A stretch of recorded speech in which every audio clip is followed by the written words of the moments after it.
The asteroid 2024 RW1 is a fascinating celestial object that's caught the attention of astronomers and space enthusiasts alike. This near-Earth asteroid, measuring about 200 meters in diameter, is classified as a potentially hazardous asteroid, but don't worry, it's not on a collision course with our planet. Discovered recently, it orbits the Sun every 1.5 years, making it a regular visitor to our cosmic neighborhood.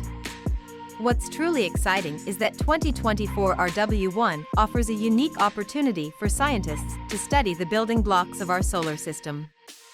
Its composition could provide insights into the materials that formed the planet's billions of years ago. Plus, as it approaches Earth, we can use advanced telescopes to gather data that might help us understand more about asteroids in general. Imagine the thrill of tracking its path and analyzing its surface. Each observation brings us closer to unlocking the mysteries of these ancient space rocks. So, keep your eyes on the skies. 2024 RW1 is a reminder of the wonders that await us in the universe.